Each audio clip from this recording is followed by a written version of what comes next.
before wa kero gen wa wen kom dana wa beru ki dan wa mar lo weru wa mare woni kin wa beru mabe so pien bible be miro dano mare kingi eto ka indong igano dana lo ban chicha mo we be losing.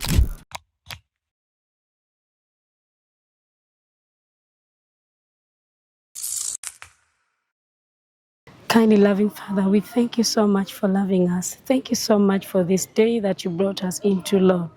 We pray that whoever is watching us, may you please be with them, guide, protect, and show them the rightful path to follow. And as I share with your people, Lord, do not let me speak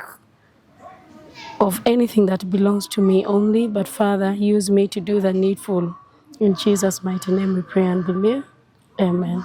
Okay, my brothers and sisters who are out there, call me Tracy. My name's Tracy Lamuno.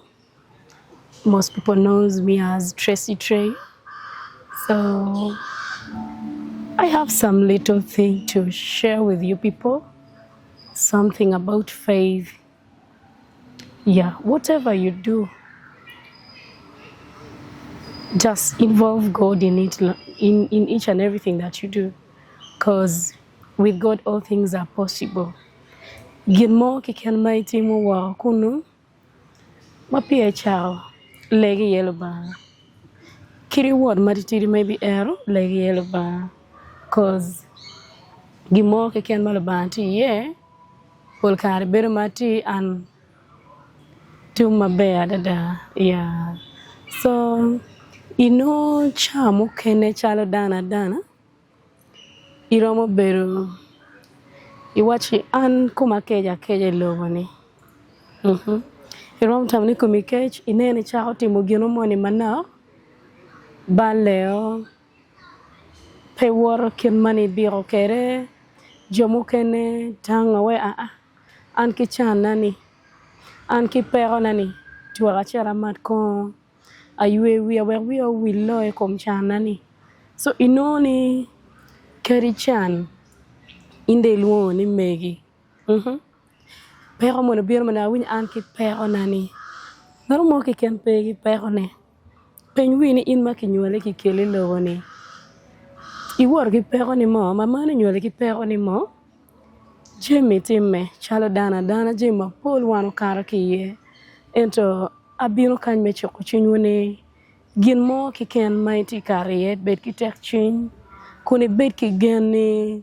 nino ma chelo ba mutiyo mi awura pien kiri dano me neno lony nini kiri ngad me neno ye yom nini kwany kare ni loki ngat eno ni penyo nywak tam pien kenemon ngad mon me neno titiyo mabe ni bene no uwore te kare mate adada ento gino mo ki ken kilo ba tuere miro diyo chuny waber wono kini ye kaman ba then pe loka chel ma te adada eni dano polkare pegi diyo chuny gi jemi tika time impe diyo chuny moko tamio chamu kene ta maybe moko ni popo ber mabe moge wa olo tuara to tuara deneo nyutuara achakwona mama para poke kikindano into tamma mega bodu eneni keri wa an ma tika loki an wa tiki tekare ma wore ye mabe food ka food quote jemi madano wore ye pat dakti mapola da gin maro wacho eneni bed machinyi tek waber ma mare kinwa waber wono ma wore pe wajni en ki pero nani ini pe ki pero ni kit ma bible wajo ijabuli piera bich ya bich tora ne piera rio ya rio wajo ni Psalms 55 verse 22 it says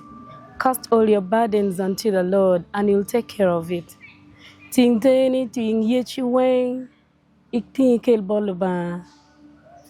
whatever you're handling bien ka inde wani an chana ni ini pe ki chan ni mo ka wano tiu tewa watiu pero mi chingdo ba miyo ki chunyi weng peit wani atinda lega tiu tena miyo eto no ki tiu chel free woni pero nani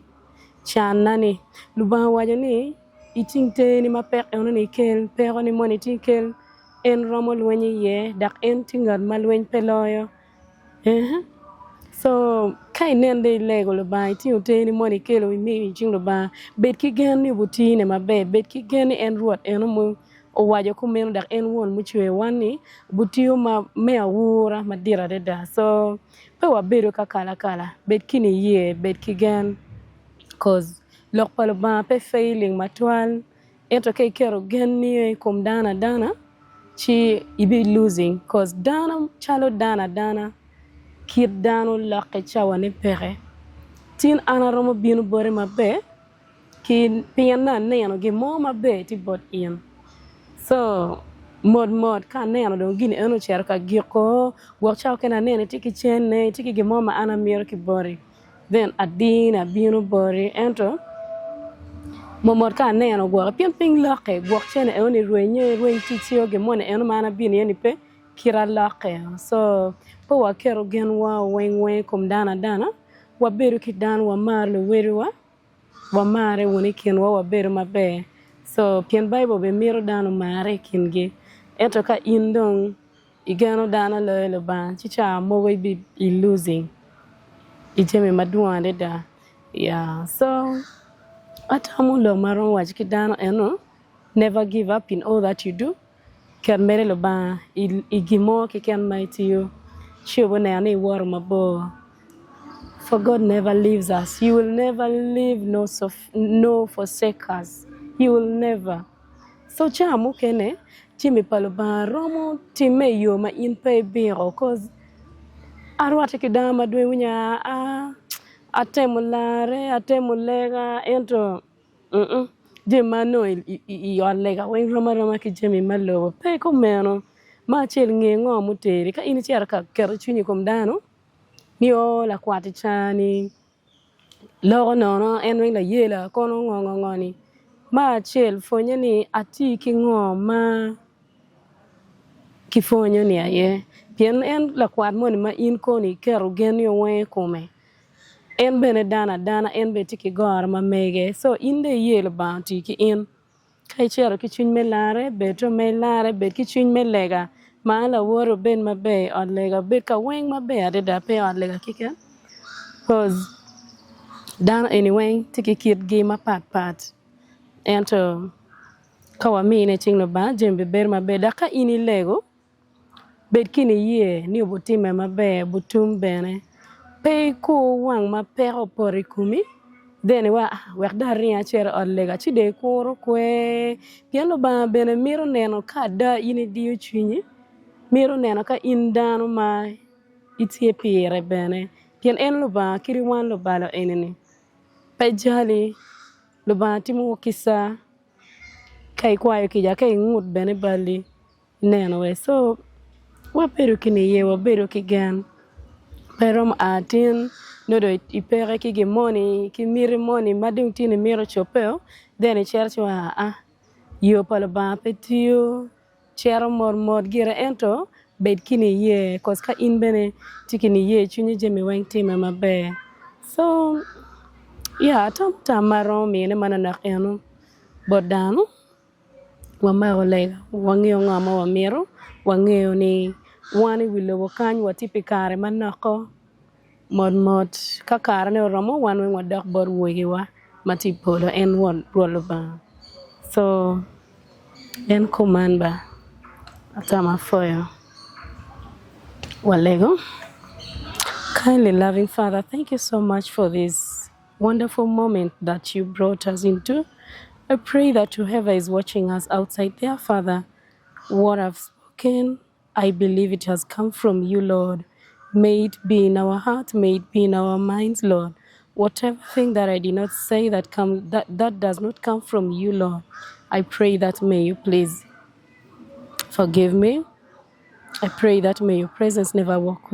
leave us. May you walk with us, Lord. Be with us to guide, protect, and show us the rightful moves, Lord. I pray for anyone out there who is going through a lot, that may you touch that person, Lord. Touch, whatever he or she is going through. Walk with him, guide, and open your doors, Father. Pour your blessings upon us, Lord. In Jesus' mighty name we pray and believe. Amen.